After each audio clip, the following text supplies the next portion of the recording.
तर good morning मित्रांनो, welcome back to my blog. तर सकाळ सकाळी मम्मीने कॉल करून ओढली माझी झोप आणि बोलली बाजारात ये, सुका जवला घेतला आहे तो घेऊन जा घरी. मग जवला घेऊन गेलो घरी आणि निघालो धम्मदीपला सोडायला स्टेशनवर.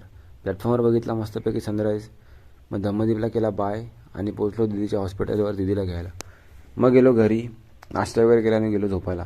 तेवढा झाला आपला फुगेवाला लहानपणीचा काका. बड़े बड़े अंकल बूढ़े बूढ़े बजा रहे, सबका दिल भर के हम जा रहे। अरे मोहब्बत वाले क्या जा रहे। सकाळी जवला आणलेला तो होता जरा दमट, मग त्याला टाकला पत्रावर सुकत. घरी जाऊन बघतो तर दीदी करत होती बिर्याणीची लेअरिंग. भात टाकला, कलर टाकला, कांदा बिंदा टाकला आणि ठेवला दमला. दमचं ढाकण काढला आणि मी घेतला जेवायला.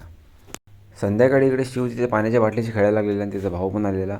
मम्मीकडे करत होते जवला साफ. आज माझी सुट्टी संपली तर मी रिटर्न जाणार आहे रत्नागिरीला. तर मम्मी मला घेऊन आली हलवा डब्यासाठी आणि जेवायला बोंबील. तर मम्मीकडे करायला लागली पोरकुटं डब्याला न्यायला आणि पप्पा करत होते हलवा फ्राय. फटाफट जेवलो, तयारी वगैरे केली आणि निघालो रत्नागिरीसाठी. शिवने केला आपल्याला टाटा बाय बाय आणि दिली मस्तपैकी फ्लाइंग किस. मग मी निघालो माझ्या प्रवासाला. भाईंदरवरून पकडली लोकल आणि निघालो CSTला जायला, कारण आपली गाडी होती CSTवरून. तर मित्रांनो, आजच्यासाठी एवढंच. भेटूया नेक्स्ट व्लॉगमध्ये.